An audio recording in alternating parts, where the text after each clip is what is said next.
So I'm going to go down there and have a little sit down, have a bit of coffee and a bit of kai, that is food, and talk about a book I'm reading. Got my coffee. A room of one's own. It's an eye-opener. So, reading it, I thought, how can I approach this? And I'm definitely going to do at least 2 episodes. It's deserving of that. About halfway through, and Virginia Woolf talks about a woman called Aphra Behn. And according to her, everything that she talks about changed with Aphra Behn. I know of Aphra. She was writing in the mid-1600s. Behn is a married name. She married a Dutchman. And good morning. Good morning to you. The sun's coming out. Beautiful.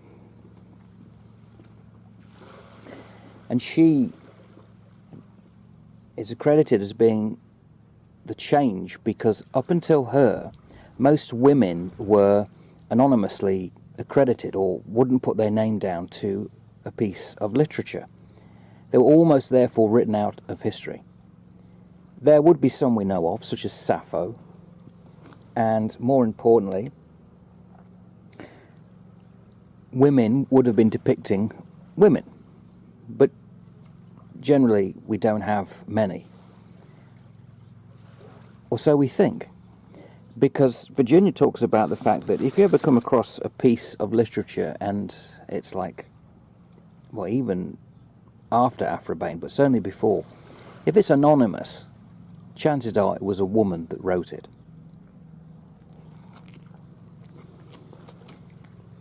We know of somebody in music like Hildegard of Bingen that would have been writing music. But generally, if it's anonymous, it may have been a woman. Might not have been. Could have been a man who didn't want to be known because of what was being written. Could have been quite critical of royalty or people in charge. But generally, according to Virginia Woolf, chances are it was a woman. I actually quite like that. I think that's a wonderful thing to know. It certainly makes me look back on books that I've come across before or pieces of literature and thought, oh, I wonder if that had been a woman. One episode I did recently was The Wife's Lament. That must have been written by a woman. It's anonymous.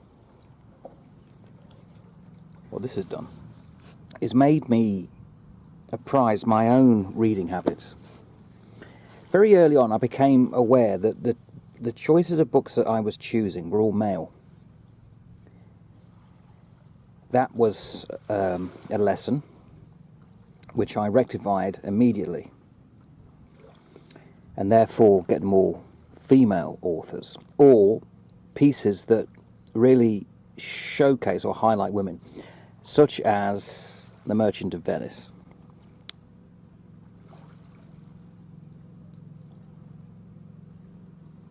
Sitting here listening to the waves, it's quite calming, very good for thinking.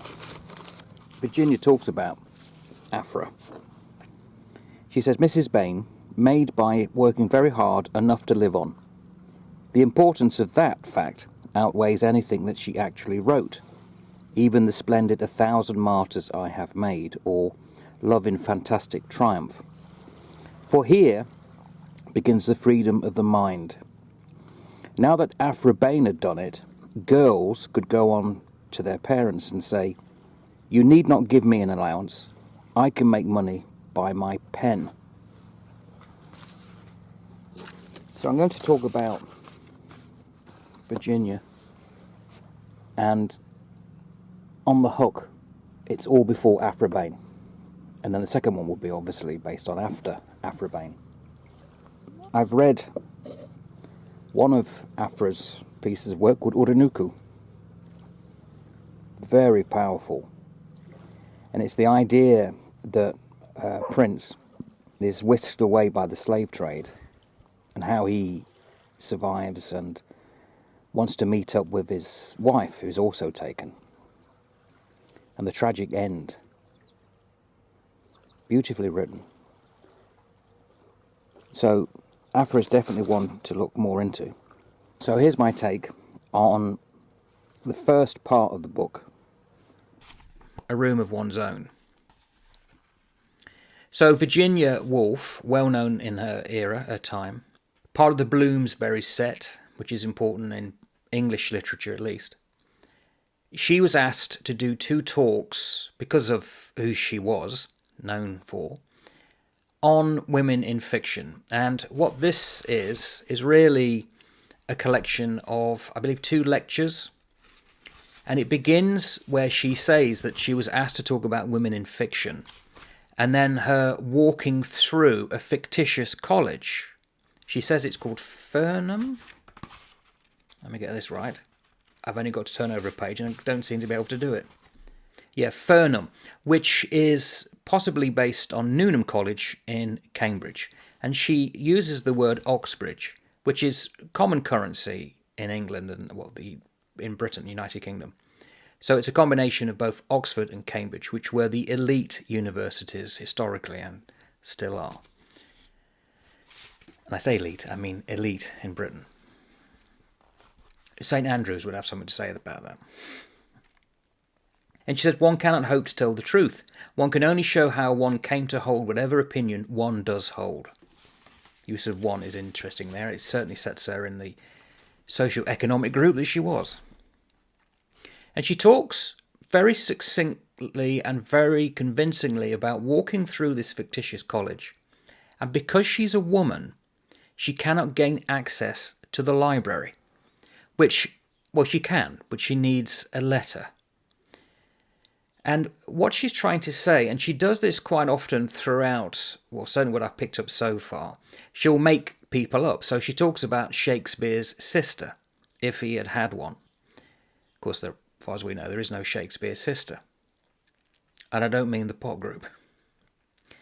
So she's, wherever she goes, because of the fact of her gender, she faces problems getting access to a library, which was very much of that era, and she's saying certain things about society that would have not gone down very well with certain people. And she makes certain statements throughout. So, for instance, page 33 to 36, 37, the most transient visitor to this planet, she says, I thought, who picked up this paper, could not fail to be aware, even from this scattered testimony, that England is under the rule of a patriarchy. Nobody in their senses could fail to detect the dominance of the professor, who was then male. He was the power and the money and the influence. He was the proprietor of the paper and its editor and sub-editor. She's reading a specific paper about divorce courts upon the shamelessness of women, I think.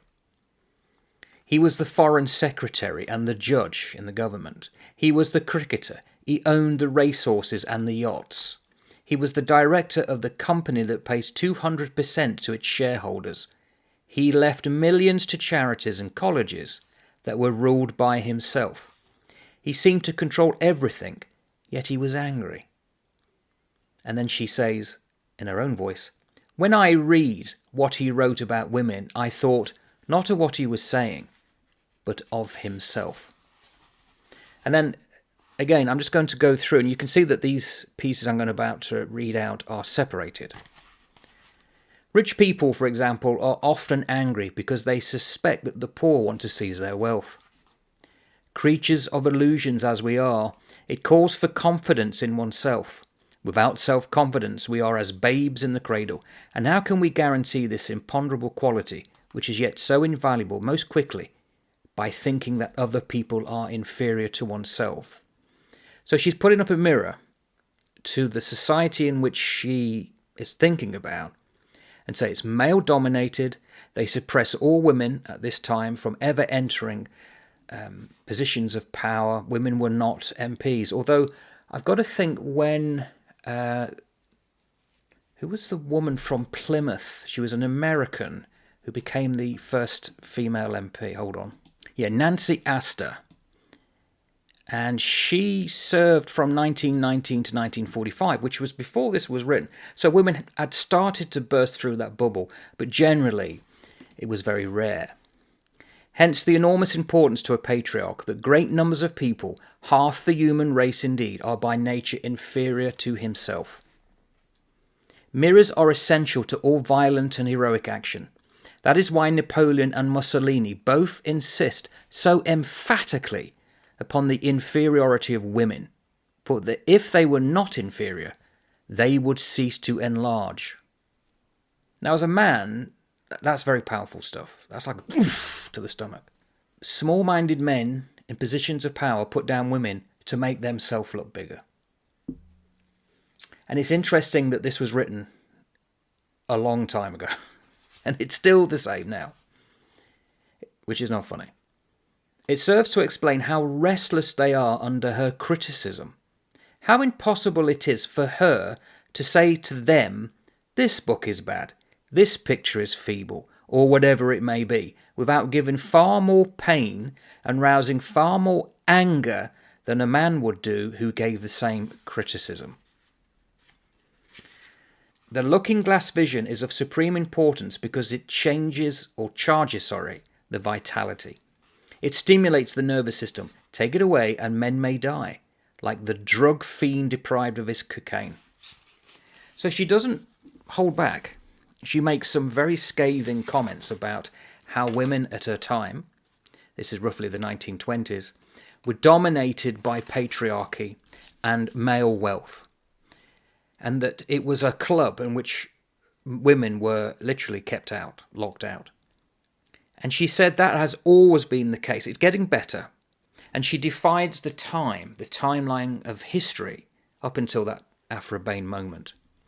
But of course, although she says it changed after Aphra,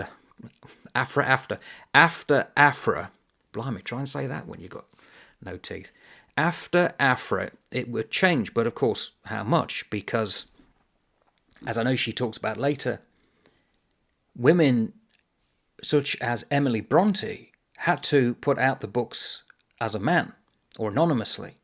Mary Shelley, Frankenstein, had to put it out as not herself, but potentially as a man, as anonymous. In fact, most people at the time thought it was her husband, Percy Bysshe Shelley, who had written Frankenstein. They couldn't imagine a woman would do so. Wuthering Heights was hated because it held up a mirror to Victorian society, and they did not like what it said about domesticity. How could a woman have written that? Because the tendency back then was to see women as birds in a gilded cage. Cage. So, quite powerful stuff, and she really makes a very, very convincing statement as to the state of play of women, especially if they want to write and be authors. I made notes here, which I'm going to loosely put together. Early on, she talks about sitting down and having a meal in the refectory of a fictitious college, and the conversations that were taking place. And I got the idea in my head, because she keeps referring to how things have changed. The lunches and the dinners before the war were different. So I don't think she could have written this pre-World War I. The First World War came along and stripped bare of so many countries in the world of men. They would have been the ones automatically who would have taken, in the patriarchy of the time, assuming it existed, and I think it did, they would have taken the positions of power. But then suddenly they weren't there. Women were given more freedoms because of the fact that they went into the munitions factories. And they started to say, well, why should we go back into this servile domesticity? So her opinions, I doubt, would have been even tolerated back in 1913. But by 1920-21, things had changed. And that could be also said to have been repeated after World War II. Yet, post-World War I, there were still copious barriers in which all women had to, I wouldn't say defend against, but to be aware of. There's a thing in page 9 of this book. So she talks about getting into the library. She said, I must have opened it, for instantly, the door to the library, there issued like a guardian angel barring the way with a flutter of black gown instead of white wings. A deprecating, silvery, kindly gentleman who regretted in a low voice as he waved me back that ladies are only admitted to the library if accompanied by a fellow of the college or furnished with a letter of introduction, which I'd previously said. In other words, they were treated like children. Amazing. And I do know that, okay, there are some countries that still do this. As a teacher, senior school teacher, I taught 15, 16-year-olds about history and this kind of period in history. And when you say something like this, they can't believe it. They say, no, really? Or let's use the language they were using about 5, 6 years ago. That's gay, that is. Stupidity, in other words. But I think, have we fully got rid of it? I'll let you decide on that one. And she said afterwards that she descended the steps in anger. She talks a lot about the tears of the women of the past, that they couldn't get things done just because they were a woman. They couldn't get books generally accepted unless it was anonymous. They had freedoms taken away from them. They were kept, well, I'm loath to say chattels. That may be too strong a word. But they were possessions as such, as considered back in the 16th, 17th, 18th century, and far worse before then. And what she does, she goes through quite a conversational tone, back and forth. She talks about quick scenes that really make the point. And it's almost like a stream of consciousness as she's going through. And I'm assuming she took original lecture notes and made them into something like this. There's also, and this struck me because being a teacher, page 22, it's actually a footnote right at the bottom. She talks about the state of play that she said is the common lot, especially for women who are going into education. And she said, but consider how few people really wished women to be educated. And that was the case. I remember conversations with my mother-in-law who could not go to university when she was growing up in the 50s. Much later, 30-odd years later, she went to Open University, in other words, remote learning. And it's a thing in the UK, it's very respectable, but they did it at home, and occasionally, I think probably once a year, would go for a week in residency somewhere. She went to Reading University. But she never had that ability to go when she was a younger woman. And this was the 1950s. Women were only then just starting to break through in the UK, probably different elsewhere, access to universities. And that's because a lot of men didn't want them to be educated. Let's not beat around the bush there. That is definitely an historical fact. She also she says things like poverty and law. The law denied them, that is women, the right to possess what money they earned. It is only for the last 48 years, and this was published in 1928. So she's going back to the 1880s. For the last 48 years, a woman has had a penny of her own. That's only just starting to happen. For all the centuries before that, it would have been her husband's property. There could be no doubt that for some reason or other, our mothers had mismanaged their affairs very gravely.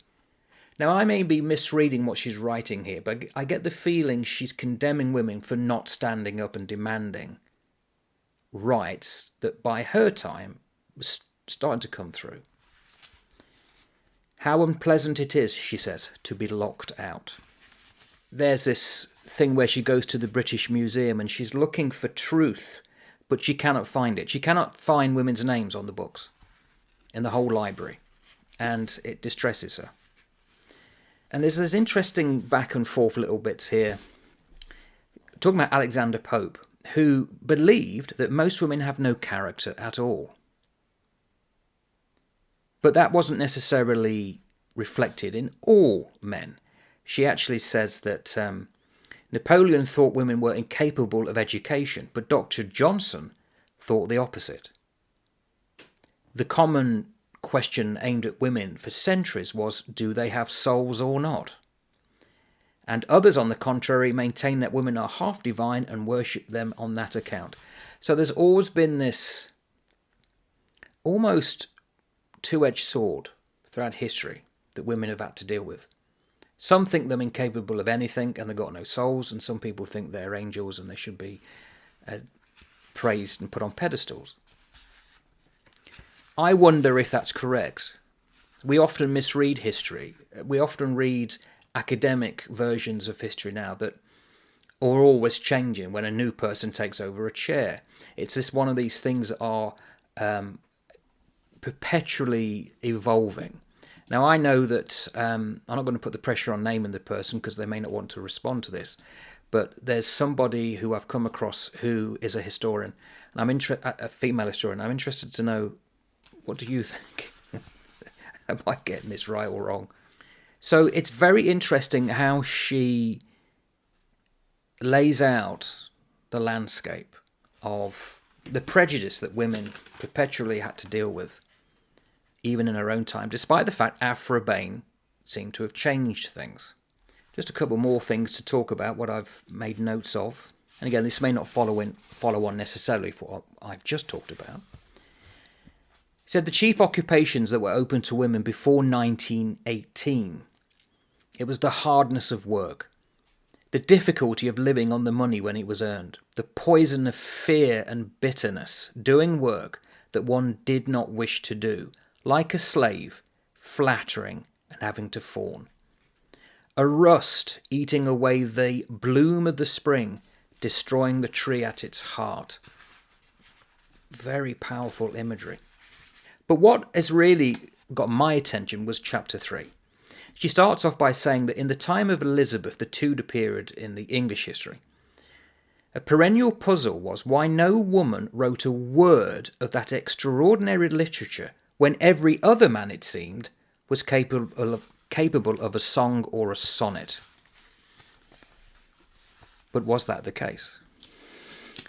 I actually posed that question in The Merchant of Venice. Was Shakespeare a woman? And Elizabeth Winkler is talking a lot by that at the moment with her book. But it's this. Women in literature. I've talked about this on the ramble at Queenstown. I feel I need to confront it again. I've pondered this numerous ways, and it really is, I think, the most powerful thing for me. So I love great plays. I love Greek history. I love Greek literature and the tragedies and the plays. Antigone. Oh, wow. Antigone. The libation bearers and all those. Those women who flee Egypt and are on the beach wanting to be saved, and they have to negotiate with somebody who comes out from the cities to say, can you take us in, and that kind of stuff. Wonderful, very evocative. But is it, in fact, it's in literature, it's written that is how women behaved. But did they? So it says here, and she talks about, she gives names. Becky Sharp, that's Vanity Fair. Anna Karenina, Emma Bovary. Names all flock to mind. Nor do they recall women lacking in personality and character. Indeed, if woman had no existence save in the fiction written by men, one would imagine her a person of the utmost importance. Very various, heroic and mean, splendid and sordid, infinitely beautiful and hideous in the extreme, as great as a man, something even greater. But this is a woman in fiction. In fact, as a Professor Trevelyan points out, and he was big in the era of the late 19th century, he was locked up, she was locked up, beaten and flung about the room. She pervades poetry from cover to cover. She is all but absent from history. She dominates the lives of kings and conquerors in fiction. In fact, she was the slave of any boy whose parents forced a ring upon her finger. Some of the most inspired words, some of the most profound thoughts in literature fall from her lips. In real life, she could hardly read, could scarcely spell, and was the property of her husband. And there's a final bit here, because she's referring to those women in literature, that how they were treated.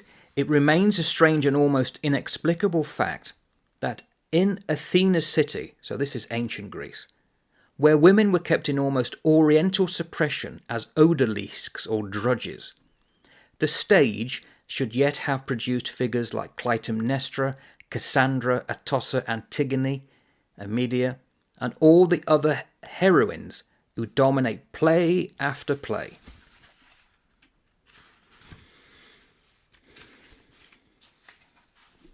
And I'm still processing that.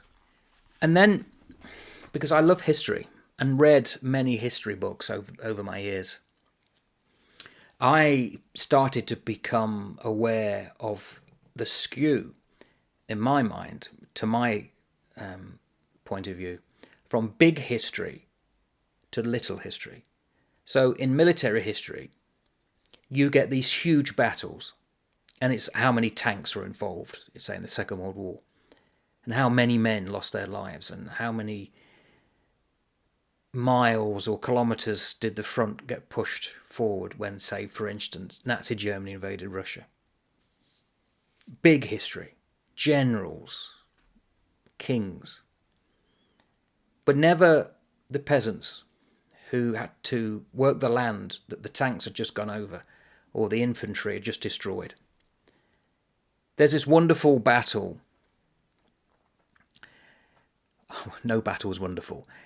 I'll rephrase that. So in 1792, France, revolutionary France, went to war against Austria and Prussia. And those two Germanic countries, really, they were hoping to protect the Austrian emperor's sister, Maria Antonia, who the French called Marie Antoinette. They invaded France, and they got as far as a little place called Valmy. And there was this Battle of Valmy, which became famous because it was the first time in which the revolutionary ragtag horde of France managed to defeat a much superior army. And a lot of it was because the old royal infantry of the French were far better. They, under Gribouille, had made major changes to the way the ordnance was done, and it was just far better than what any of the Germans had. And we get accounts of that battle from Goethe, who was there. He talks about how the sound of the cannons made his vision go red. It's probably the concussion. Bursting little blood cells in the eyes and whatever, and he painted it as a red scene. And it's famous because there's a windmill, and there's a painting of it. And you can still visit Valmy and see that windmill. It's a beautiful thing to see. So when I did my own research and study of that period and that war, it was the war that I kind of wrote my two books to, because Britain got into the war the following year after Louis XVI was beheaded. It brought Britain into the war, and she was at war from 1793 until 1815, apart from the Peace of Amiens, for about a year. So 22 years of continuous warfare, and Valmy was the year before that really kicked it off on the land. And you read about Kellerman and Dumouriez and all the other great names that were there. Yet you never hear about the farmer who owned that windmill. His family, what happened to them? They must have hid somewhere in a cellar, petrified. There was no account of afterwards of what they did, well, certainly in English, maybe in French. There's no account of what happened to them. Were his daughters affected in any way? Because troops were wandering around all over the place. They must have gone out and found bodies lying in their fields for weeks afterwards, and unexploded ordnance. Nothing is ever written about them. So women? In history? Even when men are interested in war and writing about it, they never consider the civilians oddly, and certainly women, unless it happens to be puerile stuff like when you read about Berlin 1945 and how many women were raped to death. That seems to be always what's written about, but generally women are sucked out, or women are just taken away from history. And she talks about this in page 46. Sorry, that was a long run up to what I'm about to say. So she talks about how the typical history book chapter headings written by a Professor Trevelyan are the manor court and the methods of open field agriculture. This is the history of Britain. Sheep farming, the Crusades, the university, the House of Commons, the Renaissance scholars, the dissolution of the monasteries, origin of English sea power, the Armada, and so on. Occasionally an individual woman is mentioned, an Elizabeth or a Mary, a queen or a great lady. So this is the big history, and this is the key. But by no possible means could middle-class women with nothing but brains and character at their command have taken part in any one of the great movements which, brought together, constitute the historian's view of the past. Nor shall we find her in any collection of anecdotes. Aubrey, and I don't mean the one from Master and Commander, hardly mentions her. She never writes her own life and scarcely keeps a diary. There are only a handful of her letters in existence. She left no plays or poems by which we can judge her. And what I find deplorable, looking about the bookshelves again, is that nothing is known about women before the 18th century. And then she goes on to talk about the fictitious Shakespeare's sister and so on. Amazing stuff. Truly amazing. Because, well, I can only talk for myself. There'll be men who don't care about any of this. There'll be some women who don't care about it either. And whether they should care about it isn't down to the individual. But I've come to care about it because there are so many books, so many great classical literature, but what disservice have we done to womankind, women? In fact, I read, I can't remember if it's in here, actually. But in my head, there's a quote, I'm going to paraphrase. Women have been portrayed and also betrayed. They have not been depicted at all, and if they have, it's to serve a purpose, mainly for non-female writers. So it's made me question or reevaluate all the books I've read, all the authors I've been drawn to. And I'm still processing that, and I don't know moving forward how it's going to... Well, it has changed things. It has really altered the things. I'm getting more female writers involved now just for my own pleasure, and also I'll be talking to camera about. Really, this should not be a topic at all. There should be no discrimination between male or female, black or white, old or young. But unfortunately, it has, and it has affected literature, especially according to Virginia. So I'm interested to know whether you have read this book. What do you think? And if you've not read it, do you agree what I've said? Because it's one of those things that a lot of people can say, no, that's not the case. No, it's not like that, it's like this. Fine. I'll be interested to know. And even if we think it's not the same now, is it? And interestingly, could you argue that there will be in the future a Winston Woolf who will be talking about how men are depicted in literature by female writers? Is that a thing? I don't know. But anyway, A Room of One's Own, a really good, worthy book. I'm really glad I'm reading. I've still got half of it to go, and I'm going to do another episode later. But very powerful stuff. Well, it certainly had an effect on me. Anyway, that's it. Ta-ta for now.